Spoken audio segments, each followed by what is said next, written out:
మీరేమన్నా జన సమీకరణ చేసుకొని వెళ్ళారా?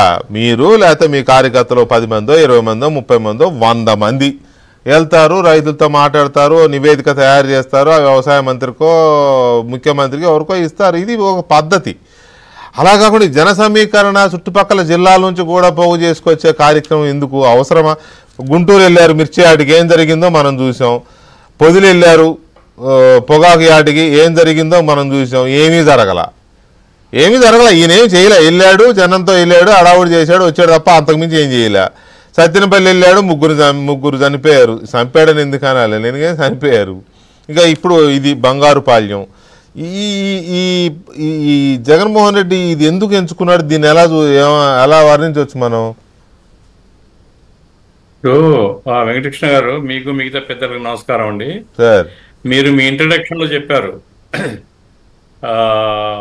ఇప్పుడు ఎవరే కానీ రాజకీయ పక్షము లేదా ఒక రాజకీయ నాయకుడు లేదా ప్రతిపక్షంగా ఉండేటువంటి వాడు జనంలోకి పోవడము అనేటువంటిది తప్పేం కాదు, తెలుసుకోవచ్చు. ఇక్కడ ఇంటెన్షన్ ఏమిటి అనేటువంటిది మనం అర్థం చేసుకోవాలి. ఎందుకంటే జగన్మోహన్ రెడ్డి యొక్క సైకాలజీ తెలిసిన వాళ్ళు ఎవరు కూడా దీని గురించి పెద్ద ఆశ్చర్యపడరు. ఆయన రైతుల కష్టాలు, తోతాపురి పంట ఎంత వచ్చింది, ఎంత కొంటున్నారు, రైతుల యొక్క పరిస్థితి ఎట్లా, ఏం చేస్తే మంచిది అనే ఆలోచన కంటే కూడా ఆ రకంగా రైతుల్ని ఆదుకోవడం కోసం నిర్మాణాత్మక సూచనలు ఇవ్వాలా, సలహాలు ఇవ్వాలా అన్న దానికంటే కూడా షో ఆఫ్ స్ట్రెంగ్త్. అంటే జగన్మోహన్ రెడ్డి గారు ఎక్కడ పోయినా కానీ జనం పెద్ద ఎత్తున స్పందిస్తున్నారు అనేటువంటి ఒక అభిప్రాయాన్ని ప్రజల్లో కలిగించాలి.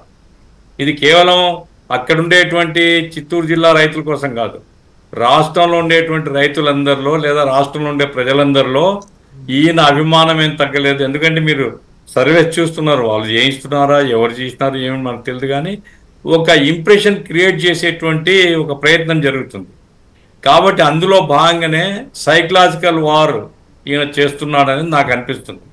నా పాయింట్ ఏమిటంటే ఆయన బంగారుపేలం పోవడానికి తప్పుపడ్డం లేదు. ఆయన పొదిలిపోయినా లేదా తెనాలి పోవడం మాత్రం అది అసందర్భము, అది ఆ స్థాయిలో పోయి ఉండాల్సింది కాదు.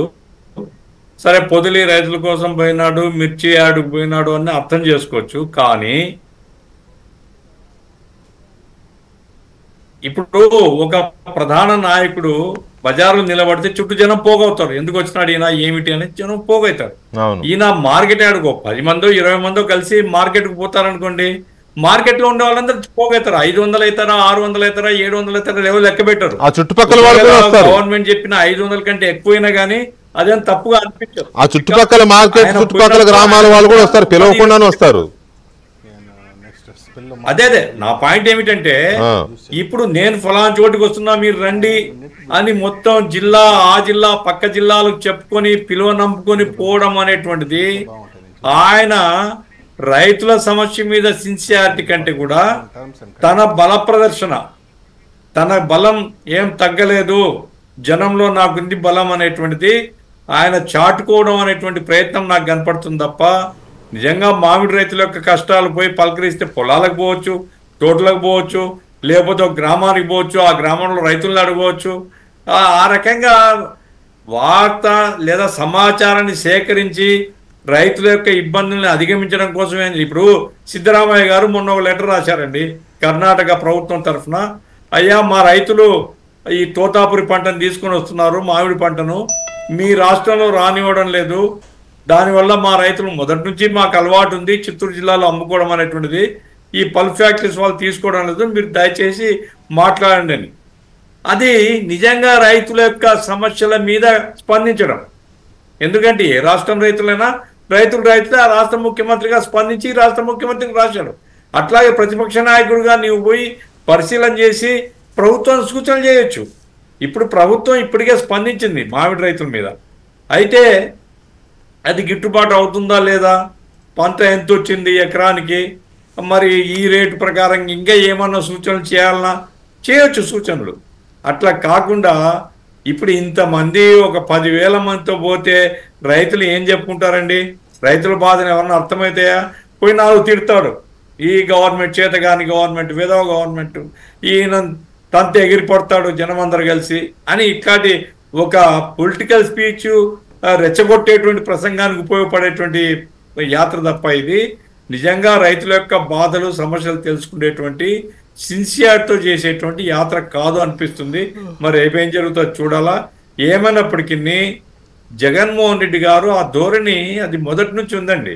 అది మొదటి నుంచి మీకు ఇంతకుముందు కూడా పోయిన ఎన్నికల సందర్భంలో లేదా అంతకుముందు ఎన్నికల సందర్భంలో కూడా దగ్గరగా ఉండి గమనించే వాళ్ళకి ఏంటంటే ఒక జిల్లాలో ఒక చోట మీటింగ్ పెడితే 5-6 నియోజకవర్గాలకు టార్గెట్స్ ఫిక్స్ చేస్తారు. అంతకంటే తక్కువ జనం ఉంటే వాడు వేస్ట్, ఆ బాధ్యుడు అయితే ఉన్నాడో వాడు వేస్ట్. కాబట్టి వాడు ఏం తిప్పలు పడతాడో ఎంత డబ్బు ఖర్చు పెట్టుకుంటాడో జనం కనపడాలా, వాళ్ళు వీళ్ళు కేకలు వేయాలా, జగనన్న అనాలా, ఈయన చేతులు ఊపాలా, సైకలాజికల్ సాటిస్ఫాక్షన్ ఏర్పడుతుంది.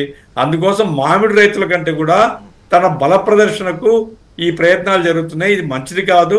ఆయన తప్పనిసరిగా రాష్ట్రం అంతా తిరగాలి. వివిధ పంటలు రైతులకు గిట్టుబాటు బాధపడుతున్నటువంటి ప్రజలు ఉన్నారు, వాళ్ళ దగ్గర పోవాలా, కూర్చొని మాట్లాడాలా. ఏం 1-to-1 మాట్లాడకూడదా? లేదా ఒక 10 మంది 20 మంది రైతుల్లో చోట కూర్చోబెట్టుకొని సమాచారం సేకరించవచ్చు, లేదా ఒక గ్రామానికి పోవచ్చు, ఒక తోటకు పోవచ్చు.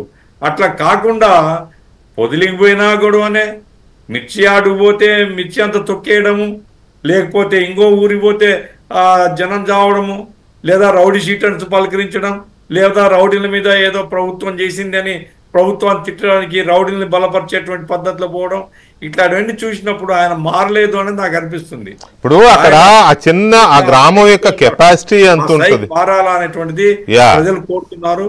ప్రజల దగ్గరికి ప్రతిపక్ష నాయకుడు పోవాలా, కనీసం తనకు జరిగిన డ్యామేజ్ని సరిదిద్దుకోవడం కోసమైనా ఆయన జనంలోకి పోయి జనంతో మాట్లాడేటువంటి పద్ధతి నేర్చుకుంటే ఆయనకు ఉపయోగం తప్ప ఈ జనాన్నంతా పోగేసుకుని జేహో అంటే రైతుల కష్టాలు ఏమి పరిష్కారం అవుతాయి? రైతుల తరఫున ఏం మాట్లాడతాడు? పొలిటికల్ స్పీచ్ కొడతాడు. దానివల్ల ఏం ఉపయోగం అండి రైతులకు? అక్కడ ఇంకొక అంశం కూడా ఏంటంటే పోయే పద్ధతిలో ఆయన పోతే మంచిది. 10-20 మంది అంతకుమించి ఏముందండి? ఇప్పుడు ఏదో చూస్తున్నాం, సెక్యూరిటీకి ప్రమాదం, ఆయన ప్రాణరక్షణకు ప్రమాదం వచ్చిందంటే